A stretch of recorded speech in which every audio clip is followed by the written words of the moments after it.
हरीम, भाई मैं इन सब बातों के लिए ज़हनी तौर पे बिल्कुल तैयार नहीं हूँ। तुम्हें फिक्र करने की कोई जरूरत नहीं है। हम कोई भी फैसला तुमसे पूछे बगैर नहीं लेंगे। लेकिन लेकिन मम्मी और पापा को लगता है कि नासिर का रिश्ता ही तुम्हारे लिए मुनासिब रहेगा, और उनको इस तरह बिना किसी वजह के मना करना ठीक नहीं लगता। और आपका क्या ख्याल है? हरीम, तुम जानती हो मेरे लिए सबसे ज्यादा जरूरी तुम्हारी खुशियां हैं। अब रिश्ता नासिर का हो या किसी भी और लड़के का, मेरे लिए सबसे अहम तुम्हारी रजामंदी है। भाई प्लीज, मैं इस घर में रहना चाहती हूँ आप सबके दरमियान। मुझे फिलहाल किसी और रिश्ते की जरूरत महसूस ही नहीं होती। हरीम, मेरी प्यारी बहन, मैं तुम्हारे जज्बात समझता हूँ, लेकिन हमारी फिक्र मत करो।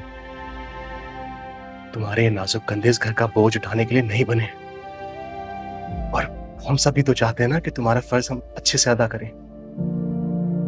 और जिंदगी का क्या है, वो तो चलती रहेगी, और हम नहीं चाहते कि इस गाड़ी का पहिया खींचते खींचते तुम्हारे हाथ शल हो जाए। भाई मैं इस घर का फर्द हूँ, हिस्सा हूँ। मेरी मेहनत और मुशक्कत को प्लीज जबर मत समझे। दुरुस्त कहा तुमने, लेकिन हर चीज का अपना एक वक्त होता है। तुम्हें अभी अपनी जिंदगी में कौन घर बसाना है। हिज्जतों के भी मौसम होते हैं, हर परिंदा सही वक्त पर उड़ान भरता है, यही जिंदगी का दस्तूर है।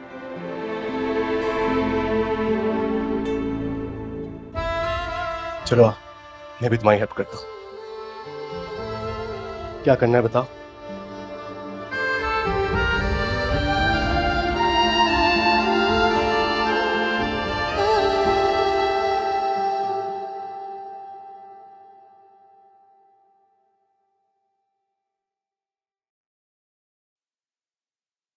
मैंने कहा था ना आपसे, सोच और नजर का रवैया बदल के देखेंगी तो आपको हरीम और उसके घर वाले बिल्कुल ही बेहतर नजर आएंगे। सच्ची बात ये है कि उस लड़की का हुनरमंद होना और मेहनती होना भाग गया। बस मुझे ये दो खसूसियात अगर होना औरत में तो जिंदगी बहुत खूबसूरत हो जाती। अब तेरे अब्बा का क्या कारोबार था, दुनिया देखती थी।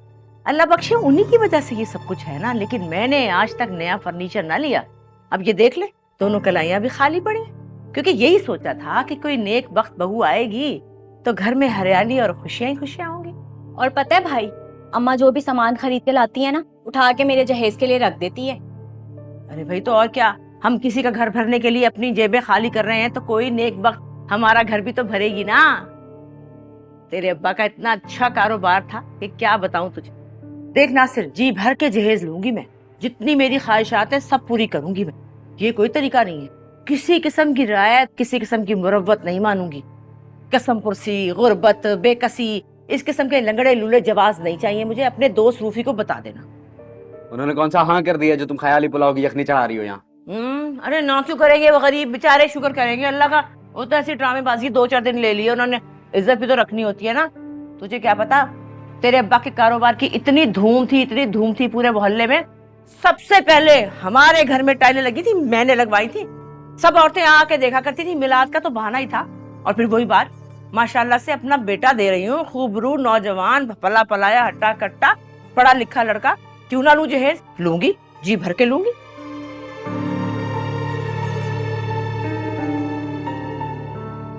अम्मी जरा मुझे ये तो बताएं, मैं मंगनी पे क्या पहनूंगी? मैं तो मिठाई के एक डब्बे पे बात पक्की करूंगी। वो लाएंगे ना हमारे लिए जोड़े शोड़े, जूते शूते सब।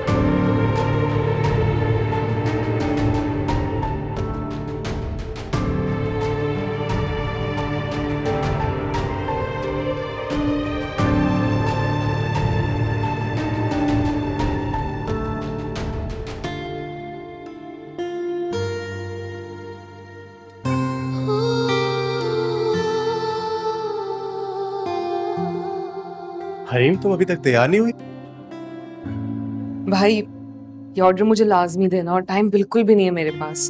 आप एक काम करें, आप चले जाएं, मैं इंशाल्लाह आपके साथ वलीमे पर चलूंगी। नहीं हरीम, तुम्हें साथ चलना होगा। रेहान भाई ने खास तौर पर कॉल करके तुम्हें इनवाइट किया है। मैं उनकी बहुत इज्जत करता हूँ, हमें उनका मान रखना होगा। प्लीज तैयार हो जाओ। भाई, कहकशा आंटी और लाइबा बहुत मुख्तलिफ हैं। उनकी नजर इंसान को तराजू की तरह तोलती हैं। सच पूछें तो मैं जाना ही नहीं चाहती। हरीम, हमें किसी की भी एक्सपेक्टेशंस पर उतरने की कोई जरूरत नहीं है। हमें फायज और रेहान भाई ने इनवाइट किया है ना, हम सिर्फ उनका मान रखने जाएंगे।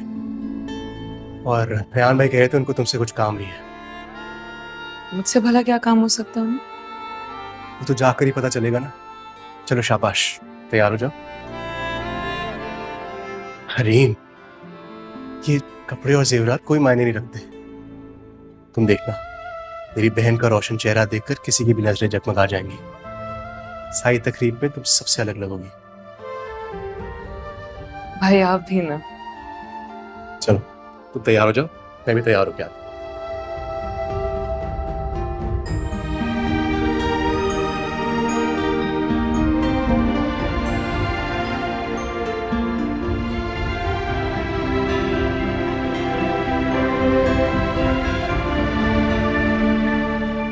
फाइज सारा कुछ चेक कर लिया ना बेटा? सारी अरेंजमेंट्स, फूल वगैरह सब वही होने चाहिए जिसकी हमने पेमेंट की है। मम्मी ऑलमोस्ट सब कुछ चेक कर लिया एंड एवरीथिंग इज परफेक्ट। ये मिर्जा जो है ना, इंतहाई कोई सुस्त और यूजलेस आदमी है। कोई काम वक्त पर नहीं होता। मैंने कहा भी था कि मेहमानों के आने से पहले मुझे फोटो बूथ तैयार चाहिए। अभी तक काम हो रहा है, कंप्लीट ही नहीं हुआ। वैसे मेरा एक क्वेश्चन है, ये इतने एहतमाम की क्या जरूरत थी? सब कुछ सादगी से भी तो हो सकता था मम्मी। फाइज मेरी जान, ये तुम्हारे किसी लेक्चर की तकरीब नहीं है। तुम्हारे बाप की शान और शौकत और तुम्हारी माँ की मोहब्बत और इज्जत की अक्कास है। समझ रहे हो ना? समझ रहा हूँ। जी मैडम। मिर्जा साहब, कोई काम तो वक्त पर करवा लिया करें। अब फोटो बूथ तो आपने बनवाया नहीं है, लेकिन कम से कम गाड़ियों का पूरा प्रोटोकॉल, सिक्योरिटी वगैरह सारे इंतजाम आपने किया कि नहीं किया? जी जी मैडम, सब कर लिया। तुमने सारी जैसा आप कहते रहते हैं, करते नहीं हैं। हरीम, अपने मन की बेरियाज खालिस दुनिया से निकलकर तुम्हें इस झूठी मुनाफिक रयाकार दुनिया में कैसे लाऊं? कैसे इस दुनिया का सामना कर पाओगी तुम जब तक तुम इस तकरीब का हिस्सा नहीं बनोगी? मेरे लिए सब कुछ अधूरा है।